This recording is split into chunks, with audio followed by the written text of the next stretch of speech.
In Dexter Resurrection, the New York Ripper was introduced as a killer who terrorized the streets that Prder grew up on and escaped law enforcement, haunting Super Detective Claudette.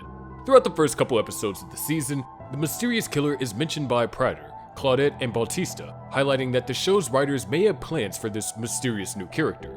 In this video, we're going to explore whether the New York Ripper storyline will actually be developed this season, or if they're saving it for later. We'll break down every character in the show, and even go back to Season 6, Episode 7 to theorize about who this notorious killer could be. Before we get into it, let's just make sure that we're fully versed on the case. The New York Ripper was a mysterious serial killer who terrorized NYC streets, racking up at least 22 confirmed victims while managing to evade capture. This highly prolific killer used a manhole cover hook as their weapon of choice, a gruesome tool that's now part of Leon Prder's prize trophy collection. What made this case particularly chilling was that Prder had a personal connection to it, having grown up on the very streets the Ripper had terrorized when he was a child.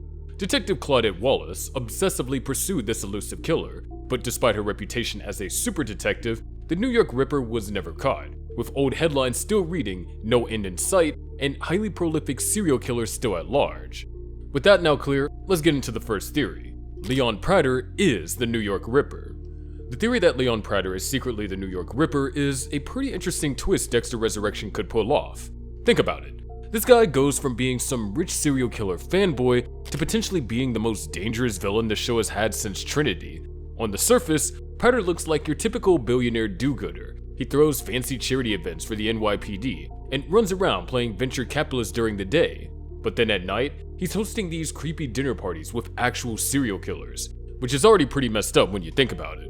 Several suspicious elements fuel this speculation. Prder's reaction when discussing the New York Ripper differs markedly from his admiration for other killers. He speaks with a particular pride about the Ripper never being caught, almost as if boasting about his own success. The evidence pointing towards Prder as the Ripper becomes harder to ignore when you look at the details. His intimate knowledge of the killer's methods and possession of the actual murder weapon are major red flags that go beyond typical collector behavior. The geographical connection is particularly telling. The Ripper operated in the exact neighborhoods where Prder played as a child, suggesting either deep familiarity with the area or a personal connection to the crimes. His traumatic backstory of losing both parents in a car accident follows the classic serial killer origin pattern we've seen throughout the Dexter franchise, providing the psychological foundation for a potential descent into murder. If Prder is the Ripper, those dinner parties take on a completely different meaning. Instead of just collecting killers like trophies, he'd be conducting research, studying his competition, learning their methods, and identifying potential threats to his own operations. His ability to track down and identify active serial killers shows investigative skills that would serve him well in evading capture. With his wealth and resources, Prder would be nearly untouchable. He could eliminate witnesses, influence investigations, and maintain his public persona while continuing to kill. The relationship with Charlie becomes particularly twisted. He'd essentially be employing a former special ops soldier to protect the serial killer while keeping her completely in the dark about his true nature. The implications would be massive. Prder would be Dexter's ultimate adversary, combining methodical planning with unlimited resources and social standing. Unlike previous villains from society's margins, he represents evil hiding behind philanthropy. His exposure would devastate the NYPD given his financial support, while Detective Wallace would face personal danger as a threat to his operations. This positions Resurrection as introducing a villain sophisticated enough to challenge Dexter while operating in complete impunity, placing the most dangerous predator not in the shadows but in the spotlight of public admiration. However, this theory faces several significant challenges that I personally find hard to ignore. First, the respected public figure secretly being the killer twist has become a Dexter cliche. We've seen it with Miguel Prada, Jordan Chase, and others. The franchise writers have typically shown more creativity than recycling the same reveal formula, and I'd personally be quite disappointed if they did it again. More practically, how would a high-profile multi-billionaire personally commit 22 murders without detection? Prder's celebrity status means that his movements are tracked, his whereabouts documented, and his absences noted. Unlike previous killers who could disappear into anonymity, Prder would need constant alibis while maintaining his public obligations, something which is basically impossible. Perhaps most notably, there's the unavoidable issue of Prder's physical stature. Standing at 4 feet 5 inches due to achondroplasia, he'd be wielding a manhole cover hook that's nearly half his height.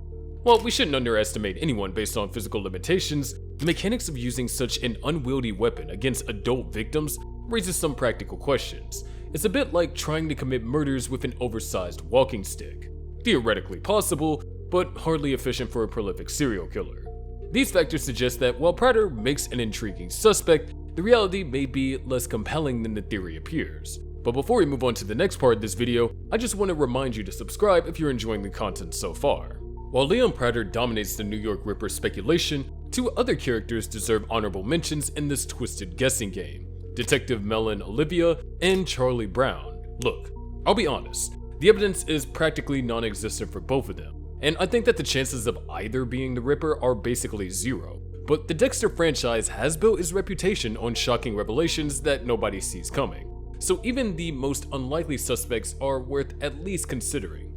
And I want to talk about them. Detective Melvin Olivia represents the classic hiding in plain sight scenario that mystery writers love. As well as his partner, he's got insider knowledge of police procedures and forensic techniques, basically everything you need to avoid getting caught.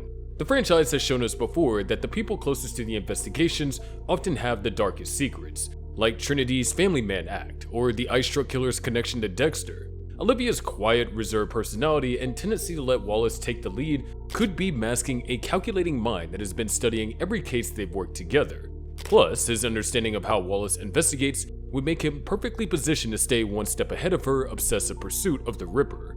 On the other hand, Charlie represents an even more interesting possibility, though it would require some serious storytelling gymnastics. Her special ops background gives her all the tactical skills and emotional detachment that you need for serial killing, while her obvious disgust for the dinner party killers could be elaborate misdirection. Maybe she's eliminating competition, or maybe she just thinks that she's better than all of Prder's guests. The fact that she has access to Prder's entire operation plus a Harvard law degree would give her the perfect cover and knowledge to manipulate evidence.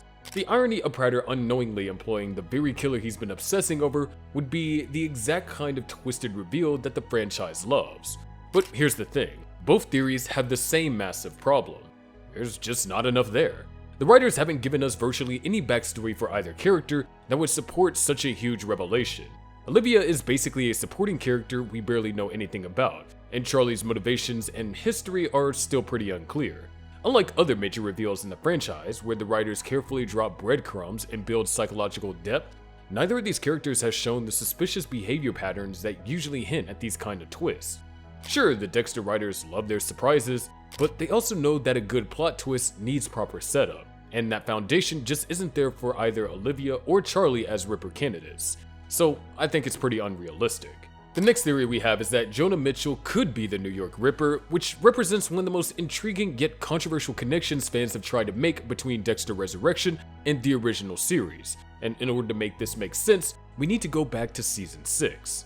In Season 6, Episode 7, Jonah initially claimed that his father Trinity had returned to kill his mother Sally and sister Rebecca, but later confessed to Dexter that he had murdered his mother himself in a fit of rage after discovering Rebecca's suicide. This basically proved that Jonah was capable of lethal violence when pushed to his limit, showing that he really was his father's son after all. The most compelling evidence for this theory comes from the weapon similarities we see throughout that episode. During their confrontation in Nebraska, Jonah was working at a local hardware store where he skillfully wielded a hook-like tool, showing practiced precision that really caught viewers' attention. When he later attacked Dexter in the store, he used this same hook-shaped implement, a weapon that looks remarkably similar to the manhole cover hook in Leon Prder's connection that supposedly belonged to the New York Ripper. It's either deliberate foreshadowing by the writers, or one hell of a coincidence that fans have latched onto as proof as Jonah's transformation into a serial killer. I think that the latter is far more likely. The psychological foundation makes sense too when you think about the generational trauma patterns we've seen in the Dexter universe. Just like Harry Morgan's guidance shaped Dexter into a controlled killer, and Dexter's influence later affected his son Harrison, Jonah's exposure to Trinity's methodical brutality could have planted similar seeds. His admission that he felt like he was becoming his father, combined with his demonstrated capacity for violence and his clear skill with hook-like tools, creates a compelling narrative for how he could evolve from a single murder perpetrator to the prolific New York Ripper. The geographical leap from Nebraska to New York would be significant, but not unprecedented for someone trying to escape their past and establish a new hunting ground. However, there is a major obstacle to this theory, that emerges from Season 8's revelations about Oliver Saxon's victims. Among Saxon's computer files, investigators discovered a reference to J. Mitchell, which potentially indicates that Saxon had already eliminated Jonah Mitchell as part of his systematic targeting of his mother Evelyn Vogel's former patients and associates. If Saxon killed Jonah sometime between the Nebraska incident and his own death in Season 8, it would make Jonah's involvement in the current New York Ripper murders chronologically impossible. This detail is easy to overlook if you're not paying close attention, but it effectively debunks the theory unless the J. Mitchell reference pertains to someone else entirely. Even without the Saxon issue, there's another major timeline problem that makes this theory fall apart. Leon Prder mentions that the New York Ripper terrorized the streets where he played as a child, but Prder appears to be roughly 20 years older than Jonah Mitchell. This means that when Prder was a kid running around those NYC neighborhoods, Jonah wouldn't have even been born yet, let alone old enough to be a serial killer. The math simply doesn't work. You can't have someone terrorizing streets as the Ripper during someone's childhood when the supposed killer didn't exist at that time. The implications would be significant for how we interpret both the original series and Resurrection's direction. If Jonah somehow survived and became the Ripper, it would be brilliant long-term storytelling showing how childhood trauma manifests years later. But it also raises questions about whether the franchise should be forcing these connections to satisfy nostalgic fans. Bringing back Jonah this way risks cheapening his powerful redemption moment in Nebraska, while overshadowing new characters like Leon Prder, who deserve to establish their own legacies. The Saxon connection and timeline issues suggest the franchise might be better off honoring past character fates rather than resurrecting them for convenient plot twists, letting Resurrection forge its own identity while respecting what came before. Now, before we move on to the most popular theory I've seen, I want to remind you to subscribe if you are enjoying the video. The final theory that we have in this video is that Blessing Kamara could be the New York Ripper, which would represent perhaps the most shocking twist Dexter Resurrection could pull off.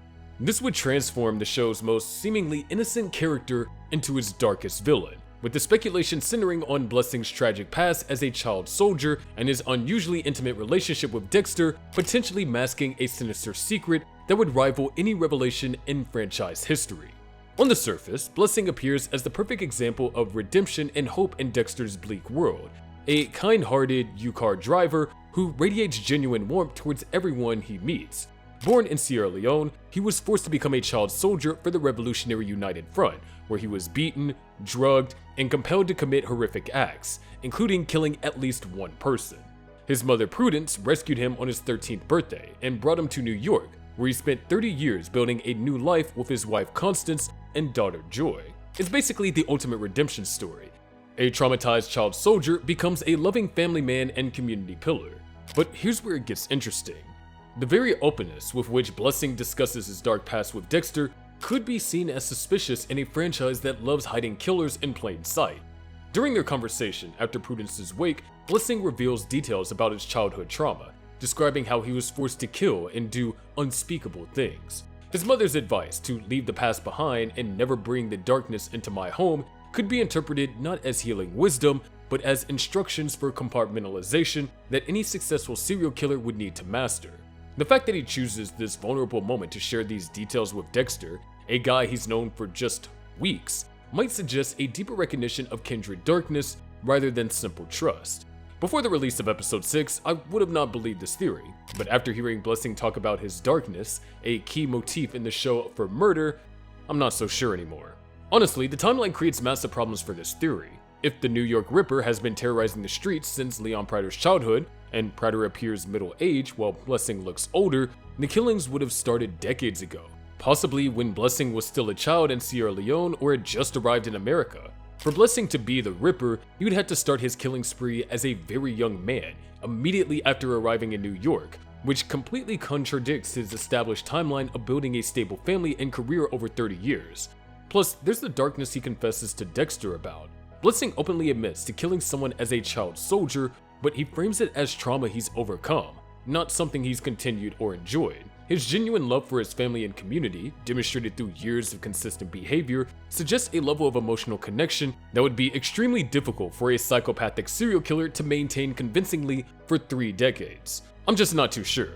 Now, looking back at all these theories, it would be honestly pretty funny if the show just never actually develops the New York Ripper storyline at all this season.